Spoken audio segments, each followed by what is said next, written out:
I have been writing and performing for 20 years, and I'm just about finished a book. It's the Da Vinci Code by Dan Brown. I'm quite a slow reader. No, I've got a book together. It's called on this flyer it's called the Choose Your Own Steve Larkin Poetry Adventure. But this will be worth money one day because we've had a legal challenge from the Choose Your Own Adventure people who say it's not one of our books, you can fuck off. They didn't use that sort of language, they use technical legal language, don't they? But you know, I read it and I thought, he just told you to fuck off there, didn't he? A cease and desist, that's what it means. I would love it if legalese we'd like to serve you with a fuck off notice. I'd have a lot more respect for it. So it's now cunningly been changed to Your Own Steve Larkin Poetry Adventure, and we'll see if they continue trying to sue me. Everybody tries to fucking sue me, or they get the name Hammer and Tongue. When I went to register it at Company's House, somebody had taken it. And I worked out it was the peak when we had like 1 million tweets at the national final. On that day, someone registered the name Hammer and Tongue at Company's House. Bastards, what are you going to do? And I had a show called Tess of the D'Urbervilles Reimagined, and a rapper from New York who'd had a few tunes on Ninja Tunes in the 1990s called Tess served me a cease and desist, says I can't have a show called Tess, because he's called Tess. And I was like, what about the Times educational supplement? You can fucking sue them. What about the M&M show? Sue him, try that, and I'll pick on the little guy, innit? Always. Anyway, before I go off on one. So this is the Choose Your Own Steve Larkin Poetry Adventure, because I would have been against the idea of having my work represented in print, because you know I'm an oral kind of guy, or so I tell the men in the clubs, and I like things to be comedic or musical. I don't think it's going to be portrayed on the page. But I went through a process of asking loads of people, is this worth going on a page? And a lot of people said yes. But the trick with the book is that it's got QR codes in it. So if I feel it's a performance poem, you can just go on a QR code and have a scan, and it's laid out like an adventure book, so that you can get to the pieces you want if you're into reading, and you want some duality of meaning and some ambiguity in your work. There's two that are reasonably sophisticated, and the rest of them will be shouting at you. This is the prototype. I'll take you through how it works. It's going to be a proper book with binding. It's actual publisher, but this is just my working copy. So to get you to your starting piece and get you on a route that suits you, there's a little questionnaire. So first question is: would you describe yourself as A, working class, B, middle class, or C, arts and craft? So if it's A, say YI. We've kept most of them out. Some of them snuck in. If it's B, say rather. If it's C, say yay. Yay. Arts and craft. Okay. So I think a piece should A, jump right off the page, or B, dwell on the subtleties. A. All right. B, dwell on the subtleties.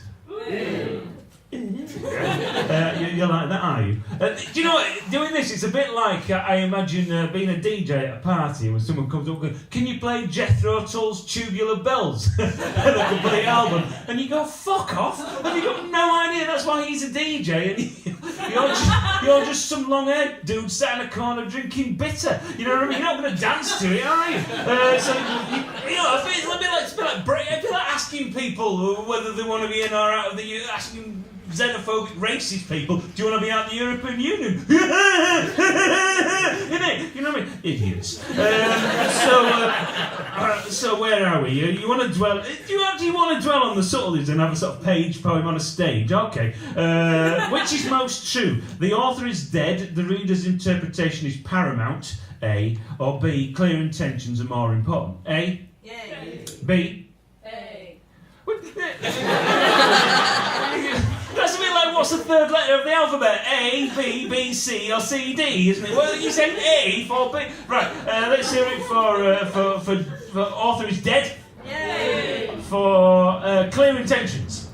You are up yourselves, and I don't agree. Do you know what? I'm going to look, see what turn to page 142 and see. All right, this is what you get for saying the author is dead. It's a poem called R.I.P. Steve Larkin.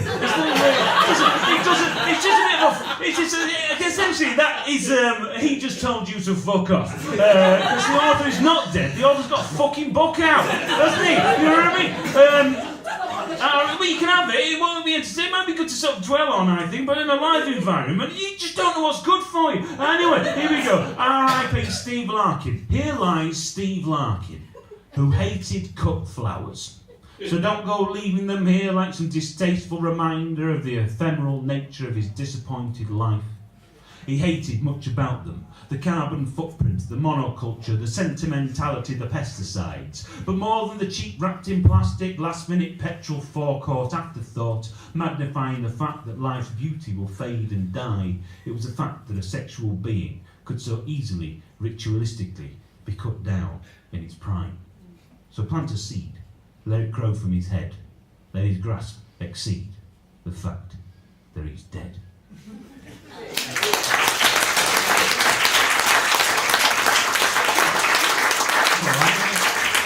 It's all right, but you could have had better. So your choices at the end then is Sonny Prestatin, the other dead Larkin, .tv, other people's deaths, or the meaning of life. So let's hear it for the other dead Larkin. Let's hear it for other people's deaths. Yeah. Let's hear it for the meaning of life. Yay! Right. Which is on page 42.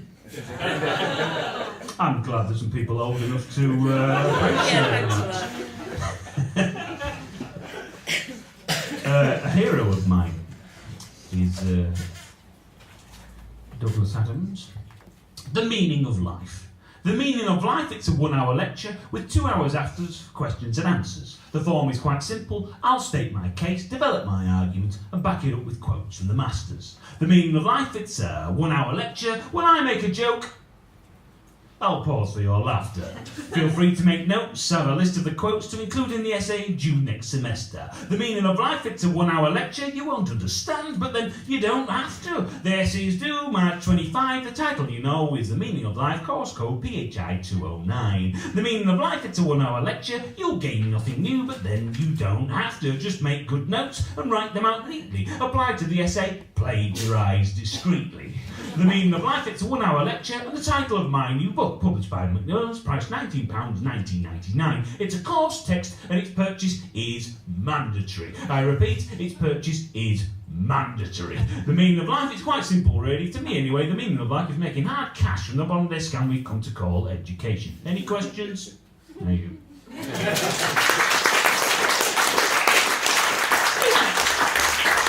Actually, I've been insulted you for your stupid choices, like you were the people of Grimsby or Scunthorpe or West Wales, going, you subsidize loads of them. We don't want them anymore. We want to starve. I think it's quite nice to meander through things that I would never consider getting out in front of a gig. So the next choice is: Can We Be Friends? Low definition songwriting. Live in Leeds, common people for the 21st century in ranting form, or Dead Poet's Sock, spoken word whinging. Can we be friends? Some people want to be friends. Live in Leeds? Yay. Heard it before. Dead Poet's Sock. Yay. Right. Can we be friends then?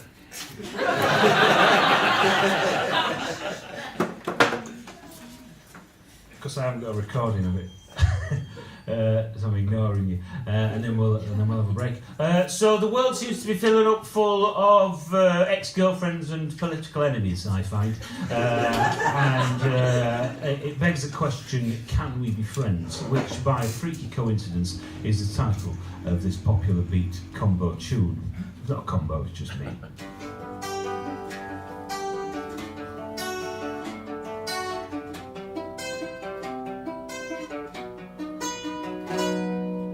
social constructivist anarchists, blurring the boundaries of politics.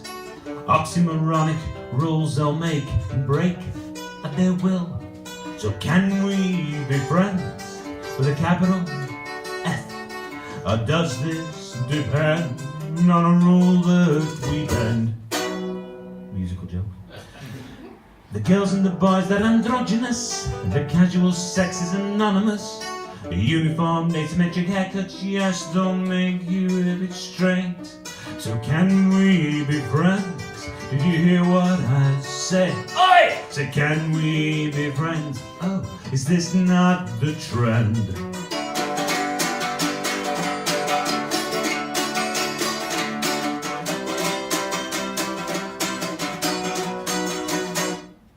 The till in the Mac shop is a genius, a gimmick that's already tedious.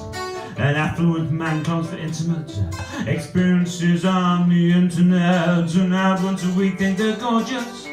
Drunk in the wine bars ignored us. We'll take the spit and the sawdust and look for alternative routes. The barons I was getting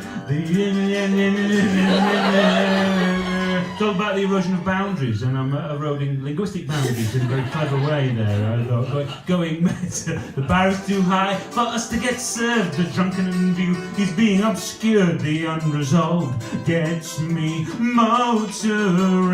Oh, can we be friends? It's a digital trend. Can we be friends? Shall we just pretend? Polygon siding with Jesus, Muhammad for profit and Vishnu, and Polygon polyamorous, timeshare lovers. When can we all be friends?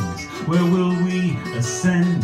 Can we all be friends and meet all our ends? Discussions of where to set boundaries, made by colliding of histories. The chances of parties being happy depends if they attend. Oh, the bar is too high for us to get served. The drunken view is being obscured. The unresolved gets me motoring. And alternate branches and contrasting energies. The black and the white is fading to shade. The animal within, where we all begin. Society's eye, society prizes the prisoner bagging at the cell wall. Will the sailor open the door? Is this a life that we have chosen? Is this a thrust, a fate that's spoken? Can we be friends? Can we be friends? Can we be friends after this artificial end? So what am I to you, and what are you to me? Forever changing things, the earth, it moves under our feet. I've travelled the world, the words on my lips, je t'adore, il liebe. If love not received, what becomes of it? Square peg, round hole, no, it won't fit. The bar is too high for us to get served. The drunken view is being obscured, the unresolved.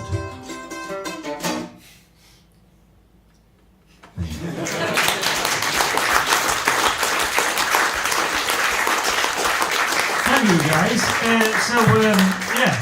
If you fancy a bit of the your own Steve Larkin Poetry Adventure, I am launching it at the North Wall, which is my favourite theatre to perform in the entire world, and I've performed in 8 different theatres, so that's saying something. On the 3rd of June, supported by the lovely Matt Sage and Susanna Starling.